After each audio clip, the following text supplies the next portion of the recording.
네, 이번 이야기는 일본에 정박해 있는 크루즈선 소식입니다. 지난 10일 60명의 코로나 환자가 나온 데 이어서 오늘 또 39명이 추가로 나왔습니다. 크루즈선 내 상황이 점점 더 심각해지고 있는 것 같습니다. 오늘 일본 정부의 목소리 먼저 들어보시겠습니다. 2月3日に横浜港に到着したダイヤモンド・プリンセス号について検疫を実施中でありますが、新たに新型コロナウイルスに関する検査結果が判明した53名のうち39名について陽性が確認をされました。 네, 하종대 팀장. 네. 아니 이게 배가 물론 3,000명 넘게 타고 있기 때문에 확진자가 나올 수 있을 거라고 생각은 했습니다만 매일매일 많은 수의 숫자가 지금 추가가 되고 있습니다. 예. 그런 이유는 이제 저기에 3,711명이 타고 있었는데요. 예. 승객하고 이제 승무원 다 합치는 숫자입니다. 그런데 지금 일본 정부에서 전수조사를 하지 아니하고 저기에서 발열이라든가 이런 뭐 폐렴 증세라든가 기침 이런 것들을 하는 사람들에 대해서만 조사를 그동안 해왔습니다. 그래서 오늘까지 492명에 대해서 조사를 했거든요. 예. 그랬더니 지금 현재 174명이 나온 겁니다. 3분의 1 꼴인데요. 예. 그러니까 이제 전체를 한번 조사해보면 어떻겠느냐 얘기를 일본 내에서도 나오고 있거든요. 근데 예. 전체를 조사하기에는 자기들 인력이 모자란다 해가지고 예. 지금도 여전히 지금 현재 가장 노약자라든지 아니면 발열 증상이 있는 예. 폐렴 증세가 있는 사람들만 하고 있는데 아무래도 지금 처음에 저 안이 아주 어떻게 보면은 이 보통 우리가 선실 안에 갇혀 있기 때문에 안 움직이기만 하면은 별로 그렇게 확산이 안 될 거 아닐까 이렇게 생각을 했거든요. 그리고 실제로 저 사람들 밖으로 나오지도 못하게 하고 예. 운동하는 시간도 하루에 1시간만 주고 네.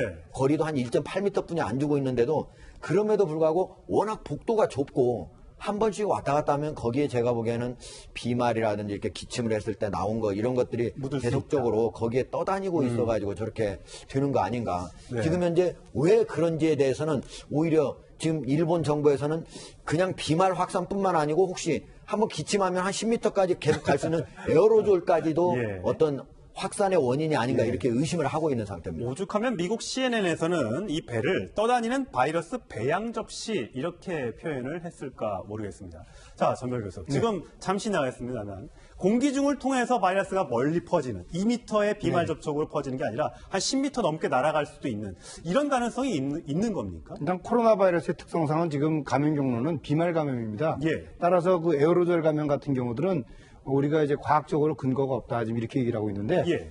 사실 이제 의학적인 그런 분야에서 특히 이제 시술할 때 그럴 때는 이제 의료진들이 감염될 수가 있습니다만 지금 이 크루즈선에서 이렇게 많은 환자가 생겼다고 그래서 에어로졸 감염을 의심할 만한 그런 근거는 없다 이렇게 보시면 좋겠습니다. 근데 지금 일본에서는 확진자들은 이제 배에서 내려서 그 의료기관으로 보내는데 그 확진이 되지 않은 사람들은 아직 격리기간 뭐 보름 정도가 끝나지 않아서 그런지 계속 배 안에 남아 있단 말입니다. 네. 그런데 지금 이런 식으로 계속해서 확진자가 늘면 안 아픈 일반인들은 아니 안 아픈 사람도 아픈 사람들과 같이 섞여 있다 보면 없는 병도 생기겠다 이렇게 얘기를 하는 경우도 있거든요. 어떻습니까? 일본 대처가 지금 제대로 하고 있는 겁니까? 사실 3,711명 상당히 많은 인원이죠. 일본 정부 입장에서도 이들을 다 하선을 해서 어디 격리를 시키려고 해도 그런 격리시설을 준비하는 것은 쉽지 않을 겁니다. 예. 따라서 현재로서는 궁여지책이죠. 이 크루즈선 자체가 격리된 시설이니까 그리고 어차피 20일 날 이 배가 출발을 해서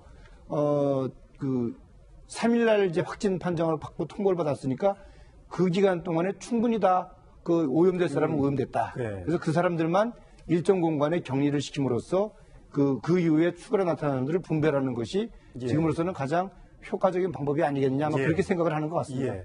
사실 이 배에는 전 세계 50개국이 넘는 나라의 사람들이 배를 타고 있습니다. 얼마나 불안하겠습니까? 그 목소리 들어보시죠. The Queen and Adam Lambert concert, we're going to miss that now. We're missing out on just our everyday life. The Japanese government is refusing to allow us to leave. Open the door for the American government to come and extract all the Americans. हम लोग को सही सलामत घर पहुंचने का जो दावा कर रहा हूं आप लोग कीजिए प्लीज. 네, 현재 이 크루즈에는 우리 국민 14명도 타고 있습니다. 사실 우한 교민들은 오늘까지 벌써 3번의 전세기를 띄워서 상당히 많은 분들을 데리고 왔는데 과연 이 14분의 한국 사람들은 왜 안 데리고 오느냐, 좀 모시고 오면 되지 않겠느냐, 이런 얘기가 있습니다. 일단 일본이 자국 영역 내에 있기 때문에 스스로 통제하길 원하고, 어쨌든 우리 정부에서도 뭐 최선의 노력은 다 하고 있습니다. 일단 외교 당국에서 매일 그 14명의 우리 교민들과 통화를 하고 있고, 예. 또 우리 담당 영사가 요코하마 항에 가가지고 뭐 직접적으로 간접적으로 소통을 하고 있으니까 아직까지는 큰 문제는 없어 보입니다만, 전반적으로 이번 그 우한 폐렴 신종 코로나 사태 관련해 가지고 일본에 대한 그 약간의 실망감이 좀 그 나타나는 것 같습니다. 일단 일본이 도쿄 올림픽도 앞두고 있기 때문에 굉장히 민감해서 그 굉장히 어떻게 보면 좀 소극적인 대응을 하는 거 아니냐. 아까 잠깐 얘기가 나왔지만 CNN에서 배양 접시 만드는 하는 정도로 통제해놓고 봉쇄해놓고 그 안에서만 머물게 하니까 사태가 더 확산되지 않냐, 이런 그 지적을 일단 받고는 있습니다. 게다가 배 안에 타고 있는 사람들은 일본에 안 내렸으니까 일본 사람으로 집계하면 안 된다는 얘기까지. 그렇습니다. 어쨌든 그래서 현재로서는 아직까지 우리 그 국민들한테는 큰 그 피해는 없고 계속 소통을 하고 있으니까 조심스럽지만 조금 더 지켜봐도 괜찮을 것 같습니다. 예. 이런 가운데 이제 일본이 굉장히 소극적이다, 대처가 미흡하다, 이런 얘기가 나오고 있는 거죠. 일단 여기 저희 우리나라에 얘기를 했지만, 자, 아베 신조 일본 총리가 후베이성, 저장성 외에 신종 코로나 감염이 확산하는 다른 지역에 체류한 경력이 있는 외국인도 뭐 가기의 양해를 거치지 않고 입국 거부가 가능한지 한번 좀 알아보겠다, 이제 이렇게 얘기를 하고 있습니다. 좀 뒷북조치가 아니냐, 너무 사실 재난 대처의 선진국이라고 불렸던 일본답지 않지 않느냐, 이런 얘기가 있습니다. 어떻습니까? 일본의 지금 현재 이런 대처가 크루즈선뿐만 아니라 좀 잘 하고 있다고 보십니까? 뭐 전반적으로 보게 되면은 그 우리 방역 당국과 비교했을 때 상당히 좀 그 대처가 미흡하다, 예. 그렇게 판단을 하고 있습니다. 예. 사실 인도적인 측면에서라도 저 크루즈선에 이제 지금 격리되어 있는 분들에 대한 의료적인 조치가 24시간 즉각적으로 제공이 돼야 되는데, 그런 분들에 대한 것들도 좀 미흡한 것 같고요. 실제 검역관도 감염이 됐다는 얘기는 보호복 자체가 지금 준비가 안 됐다는 거예요. 그런 면에서는 상당히 미흡하다, 저는 그렇게 보고 있습니다. 네, 일본은 굉장히 미흡하다, 이렇게 얘기했는데 의외의 나라가 한 곳도 있습니다. 영상으로 만나보시죠. 지금 우리나라에서 신종 코로나 비루스 감염증이 발생되지 않았다가요, 안심하지 말고 질병이 나타나는 경우 즉시 신속 대응할 수 있게 임상, 방역, 소독, 실험 일꾼들로 신속 대응조를 구성하고. 네, 김정욱 교수. 네. 이게 전 세계에 한번 저희가 그 확진자 수를 계산해 봤더니 1등이 중국이고요, 2등이 일본이고요. 의외로 중국과 국경을 맞대고 있는 북한에서는 아직 확진자가 한 명도 없다고 합니다. 뭐 일단 어찌 보면 이제 폐쇄된 국가라고 하는 것들이 가져오는 하나의 또 장점이 있다는 생각이 드는데요. 예.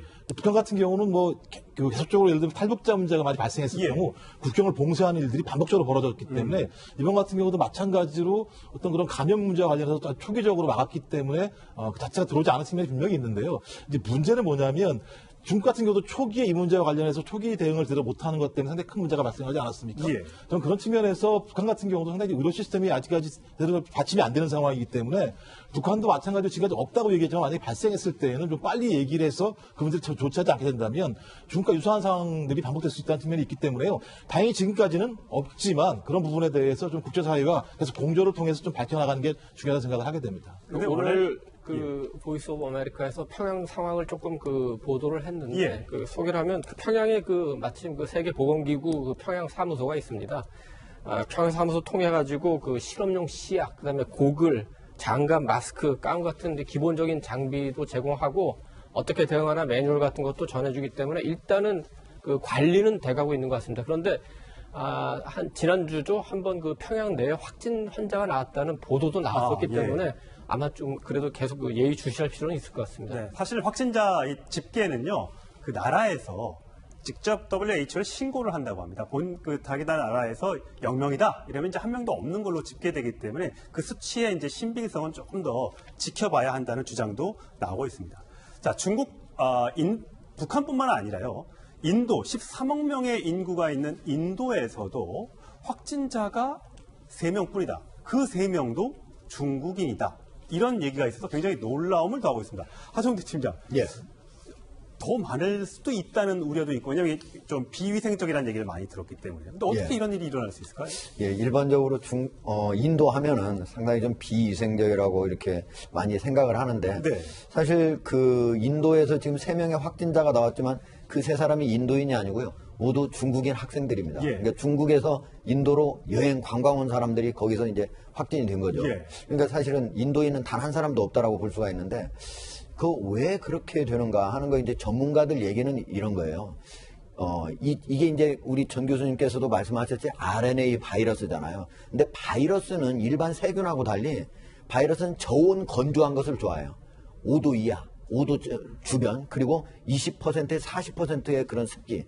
그런데 세균 같은 경우에는요, 고온 다습한 곳을 좋아해요. 근데 인도 같은 경우에는 고온 다습한 곳이에요. 기본적으로 지금 같은 상황에서도 저온이라고 말하기 어려운 상태거든요. 그러니까 일반 세균과 달리 이런 바이러스는 인도에서는 좀 자기들이 좀 적응하기 네. 힘들지 않았을까. 예. 그것이 아마 예. 이렇게 인도 거의 지금 14억 인구에 가깝게 지금 예. 되거든요. 그럼에도 불구하고 저렇게 사람이 적은 이유가 아닐까. 이렇게 네. 전문가들이 분석을 하고 있습니다. 자, 정 교수님 전문가시니까. 그렇다면 이 말이 맞다면 우리가 이제 고온 다습해지는 여름쯤 돼야지만 바이러스가 이제 소멸될 것인가. 이 시기가 진짜 궁금해집니다. 우리가 이제 한 번도 경험해보지 못했던 바이러스예요. 예. 그러니까 메르스의 경우에는 우리나라에서 5월 20일 날 첫 환자가 발생을 해서 그해 12월 24일 날 정부가 공식적으로 종식 선언을 했습니다. 그럼 한여름에 계속 있었다는 네, 얘기예요? 그렇기 때문에 사실 이 지금 코로나19의 경우에도 우리가 그런 이 바이러스의 생존 환경을 가지고 쉽게 예단해서 네. 여름철에만 이 바이러스가 사그러들겠다라는 생각을 하게 되면 그건 큰 이제 오산입니다. 그래서 일단은 현 상태에서 지속적으로 경계를 하고 그리고 또 이웃 나라인 중국에서의 환자 발병 양상 모니터링 하면서 우리나라는 지금과 같은 그런 긴장 상태를 계속 유지를 하고 네. 그러면서 또 국민들은 개인위생 수칙을 철저히 지키면서 이 질병의 발생을 예방하고 예. 또 확산을 방지하는 그런 노력이 지속적으로 유지가 돼야 된다. 예. 저는 그렇게 생각을 하고 있습니다. 네. 오늘 정부에서 여러 가지 마스크 쓰는 수칙도 얘기를 했던데요. 마스크 외부에 나갈 때 뻥 뚫린 공간에서는 굳이 마스크를 쓰지 않아도 감염 우려가 좀 낮다고 하니까 그런 부분도 좀 참고했으면 좋겠습니다.